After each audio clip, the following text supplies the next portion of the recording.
What's up, guys? Lone Noob here, giving you some not even really commentary. The footage that you're currently seeing, I don't even know what game it's going to be because I'm doing this beforehand, is purely supplemental to what I am here to talk about today. So, it seems, I don't know, I have this idea and I kind of just wanted to share it with people.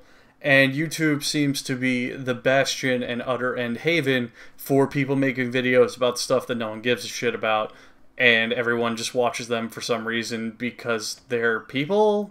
They exist. I don't know. So let's back up a bit. So, for probably the longest time, I feel like my dream job has wanted to be like director or something of that nature. Like, I feel I want to do films or TV or something. I want to make actual movies, not the stuff I'm really doing now. But the problem is that in my head, I want to go like full big scale, like budgets and actors and whatever. And it's not really something that I feel I can currently easily do or any of that. I guess I'm really not even entirely sure about it. The point is that I want to be able to make stuff that I come up with and different ideas. I might even just want to be a screenwriter because I really just want to get ideas out there. But anyway, there's been this idea for a series that's been in my head since, I don't know, years now. And everyone I've told it to has said that it's good and they like it and they think it's great and they have no reason to believe that it wouldn't be successful or entertaining, and I've kind of just played it off as a whatever, and I'm afraid it'll be cliche or done before or just, you know, not interesting. But it's something that I just keep going back to and recurring in my head, and I figured I'd tell you guys, see what you thought, all 6 of you who are fucking watching this. So I have this idea. It would be a TV series, most likely. I'd like it to be variable format in that it doesn't have to constrain to like time lengths or any of that shit. But who knows? I mean, the fact of the matter is if you want to make a TV show or a series of stuff, you got to go through different hurdles. Like if I go on a big network or Netflix or whatever, whatever. The point is, this is my raw idea for this before any manipulation of it. Say, hypothetically, 600 years down the line, some big business executive says, yeah, we'll buy your idea for $1 billion. There's obviously going to be hands in the pot and that, and it's whatever. So, anyway, on to this idea. Okay. So, the best way to describe it is to just talk about the first episode and how it plays out in its entirety, because that sets up the entirety of how the rest of it works. So, the opening scene is like this establishing shot of a home. You know, all you can really see is this house. It's very broken down, very decrepit, very decayed. There's paint peeling off the front, like the doors off the hinges, the windows are cracked. It's basically like a squatter's refuge. It's very just undesirable location. And you get to another establishing shot from the inside of the front door. It shows like there's trash everywhere. There's maybe a busted tire on the floor. There's just overall just litter and refuse and just complete lack of maintenance on it. And then there's another shot, the stairs, maybe there's a leak dripping onto them, maybe there's things strewn about them, one of them's cracked in half. Then there's another shot of the kitchen where there's bugs going around, there's empty pizza boxes combined with actual cookware on the floor. Just complete disarray. This organized chaos in a combination of neglect and seemingly laziness. And eventually, you know, you establish all of these just hardcore shots of this is just completely fucked. And eventually, you get into the bedroom. And there's, like, you can tell it's a bedroom. There's a mattress on the floor with some, you know, scattered sheets on it. There's a pile of clothes, some of which look sort of clean. There's some busted picture frames, just completely run down. And eventually, camera's kind of dragging in itself onto the bed, and someone wakes up from it. Guy sits up. He's shirtless, in his underwear and his boxers. Obviously, got ready for bed, he was sleeping on the mattress, whatever. Gets up, super groggy, really tired, hair's a mess, looks like kind of like shit, like a tweaker a little bit. And he stands up and he slogs his way over, just kind of taking deliberate, really slow, like, you know, just woke up, but at the combination, but it's like, obviously just woke up, but factor in also this persistent exhaustion just about him. And eventually he makes his way to the bathroom, and he looks in the mirror, kind of looks himself over a bit. He reaches out to turn on the water for the faucet, but he keeps reaching down, and the camera lingers when he's reaching, but then tilts downwards towards the floor, and he picks up a bucket of water off of the floor. And he puts a stopper in the drain, and he fills it a little bit, and then he starts washing his face and brushing his teeth with the water that's in the sink. Then he makes his way to the kitchen, and he, you know, clears out a little bit of the bugs as he's walking by, kicks some stuff over. Eventually he gets out a carton of eggs and a frying pan that he finds on the floor, and he wipes it off a little bit. He puts it on the stove, he cracks 2 eggs in it, and then instead of turning the stove on, he gets some tinder, puts it in the groove of the stove, lights it on fire, and starts like frying the eggs over that makeshift fireplace inside of the stove. Finally, cameras, you know, following him with very static shots. Every time he changes location or whatever, you just get these establishing shots of this terrible living condition, and he's just moving through them. Finally, get an outside shot of the garage from the side, so you can see the house perpendicular. And the garage door raises up. Obviously, it looks like, you know, by hand. And you hear this roar of just this muscle car engine just really perpetuating throughout it. And eventually the guy rides a bike out of the garage, and it's shown that he's duct taped a radio to the front of the bike, and the car roaring is from an advertisement that was playing. So you get this series of fake outs into this kind of living situation. And as he's riding this bike, he's riding it down the street, the camera's very just tight on him, showing different angles of him riding. The background is either out of focus or not really paid attention to or obscured by him, but he's just kind of got this face of observing and trepidation, and he's just kind of taking things in, but at the same time he's not surprised, he's not excited. He's more so just looking around, like he's, you know, he's looking for something, I guess. And eventually he just has this overlooking whelm or wave of defeat that comes over him, and he's kind of let down a bit. And the camera pans out and zooms out. It shows that everything around him is completely just fucked. There's cracks in the asphalt in the road. There's cars that are destroyed and flipped over. There's trees and vegetation growing on the other houses where he lives. There's like barren desert a little bit in the distance. Things like that. But at the same time, there is people and society around. There are people walking from door to door. There's a group of family washing themselves in a puddle in the street. One guy is clearing debris off his yard. People are just living. They're just there. They're cleaning up. They're picking up. So he keeps riding his bike. He says hi to a neighbor who's like getting shrapnel out of his walls or some shit. But the point is, you've established this apocalypse where the world has ended. But at the same time, humanity is persevering and surviving. And things are still continuing on. Not as normal, but lives are picking themselves back up. And they're enduring. So in the distance, he's looking towards the city. That's not that far away. You know, reasonable in terms. Kind of a slightly mountainous, not mountainous, but like elevated landscape to give better views of these. In the background, there's this big city covered in smog clouds, covered in dust. The buildings look very worn down. There are 2 skyscrapers, one of which is leaned and fell over, and is literally sitting on the other for support, wherein if that other one wasn't there, it would have toppled down to the ground. So eventually he rides his bike in the city. He's passing through all the buildings. There's like a destroyed bank where a group of volunteers are hoisting up huge piles of rubble with a series of pulleys. There's a woman on a megaphone shouting out information for support groups and other things like that. There's a guy handing out flyers to various people. There's a bunch of hobos who are scrounging around. Things of that nature. Eventually, Guy makes it into the middle of the city, decent ways in.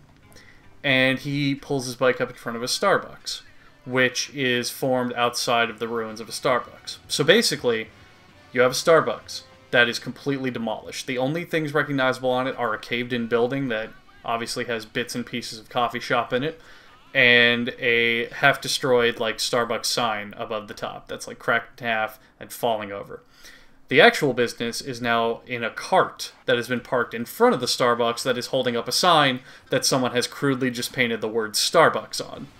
And they're serving coffee to people, and in the middle of the street, because there's no real through traffic for cars or any of that, there are a bunch of makeshift kind of coffee shop lounge areas. For example, there's some sofas and some chairs, but there's like one of the tables is a pool table, a couple of the chairs are bar stools, there's like a deck chair that's broken but someone's using it.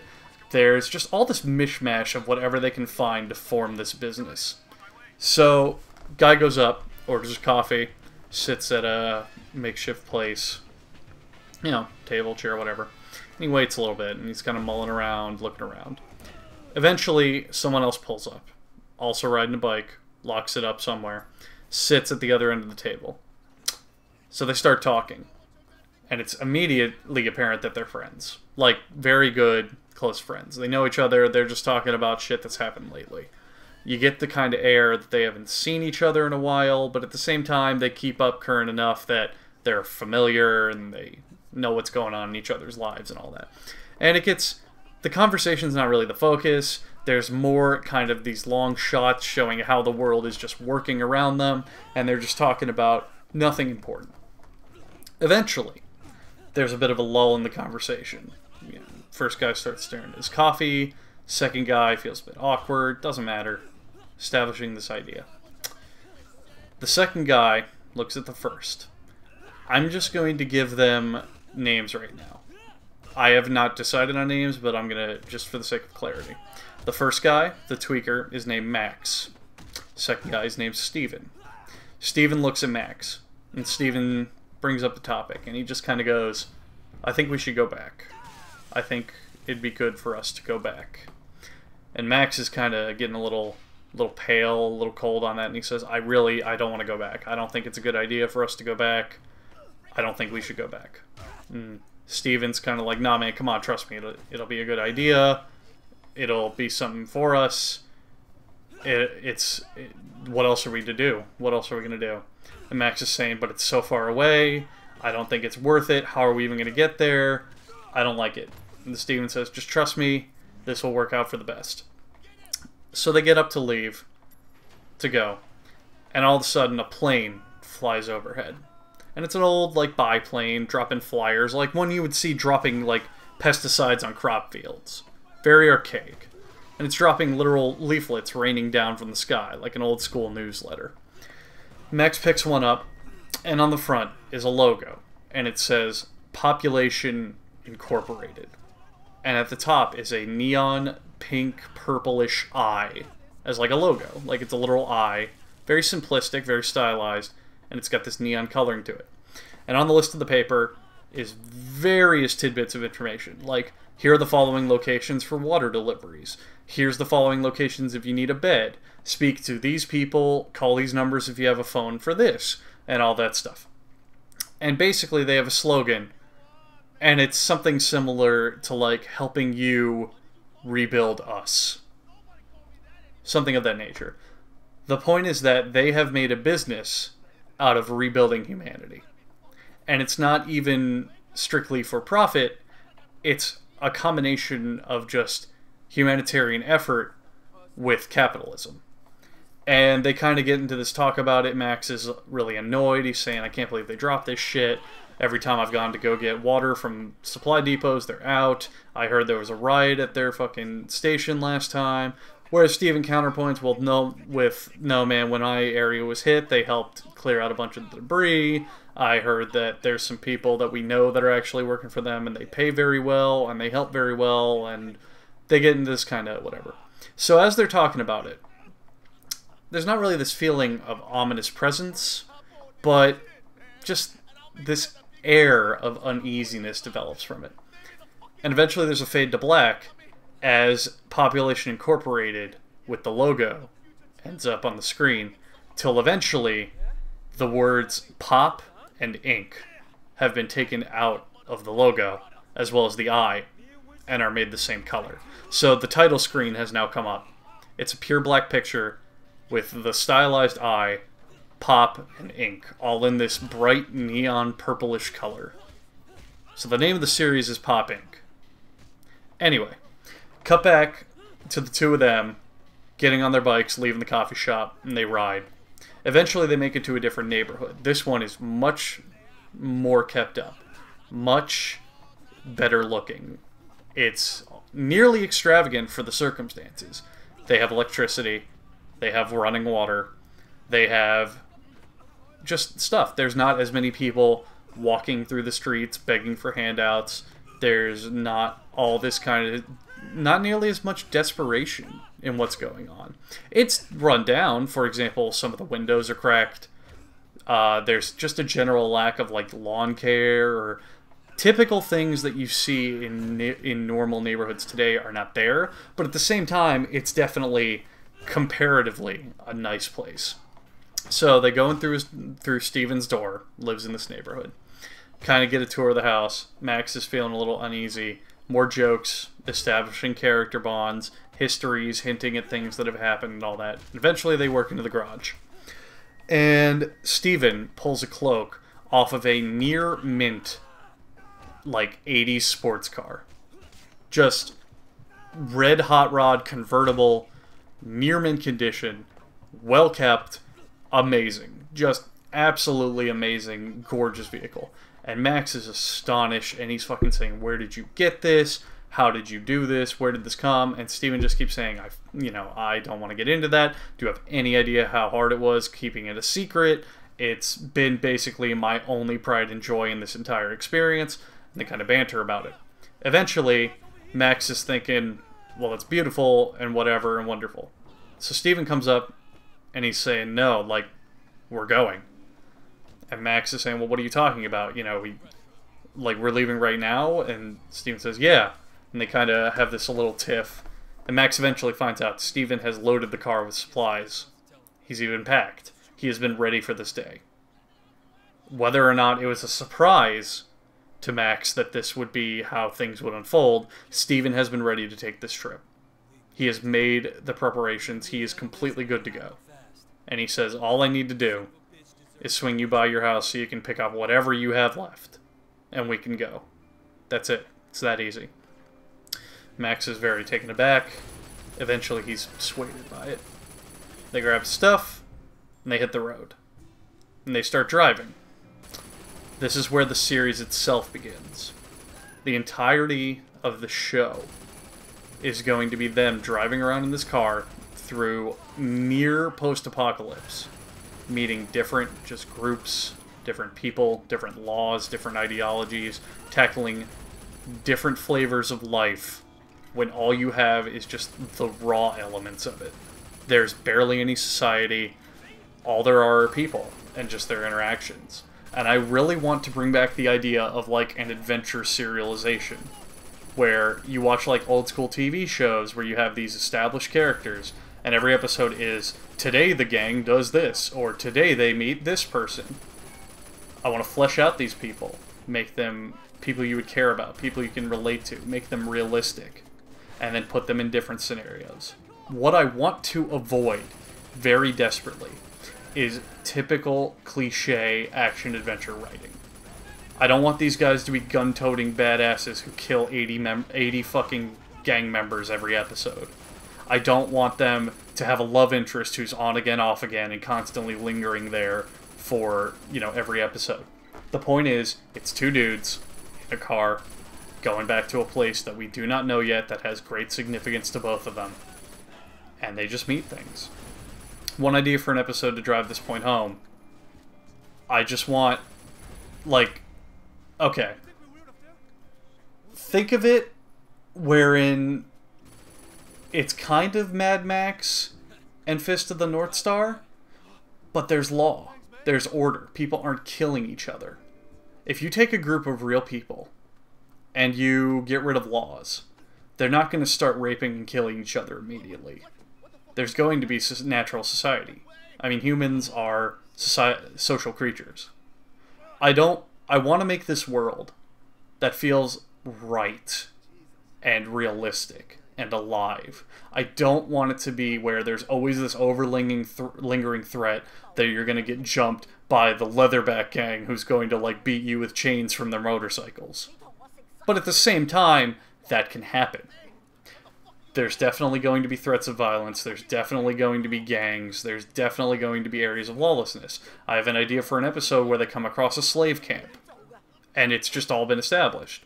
Where people have been captured and they're sold into slavery. And, I mean, there's all the ethics with that. But the problem is not going to be solved by them just going through there and shooting up everyone and being like, alright, you're safe now, you're all free now. Or any of that. Who says the problem's even going to be solved? You know? Think of it if you were to approach the slave trade in South America. You yourself, right now, are very unlikely to be the person who's going to go down there with an AK-47 and blow everyone away in that. It just doesn't work like that. If you were confronted in a dangerous situation like this, I'm guessing almost all of you would be more concerned with your own safety than anything else. You know? Granted, you can call authorities on it, but you're not the one doing that. At least not alone. It's hard to explain without sounding pretentious or pompous or any of that shit. But I really just want this idea that just avoids cliches and kind of treats it like a real experience. It feels like something that you would do. And it feels like stuff you would run along with along the way. You know? Not every episode's going to be completely fucked in a way. But at the same time, every episode's going to have an air of, I could see this happening in these circumstances. And that's what I want to do. Just bring back the idea of a show where as you watch it, you just connect with it. And even if the scenarios are not favorable, you wish that part of it could happen to you to just give you this interesting perspective from mundane. I guess I'm rambling about it now. I mean, in my head, I have ideas for episodes. I know exactly how I want it to end as well. I'd rather not say that. But yeah, that's basically where I'll leave this off. I'm already talking for 23 fucking minutes. Let me know in the comments, please, what you think of this. And be brutally honest. You can tell me I'm just ripping off every post-apocalyptic drama ever. You can tell me that Fallout did this first. I understand there's similarities, and it's hard to convey the different attitudes and styles and art directions I want from this. Because, I mean, at the end of the day, it's very hard to have a 100% original idea. But let me know. Let me know if you think it's neat or interesting. I've just wanted to talk about this for a while now, so I figured, why not? Alright, thanks, and bye-bye.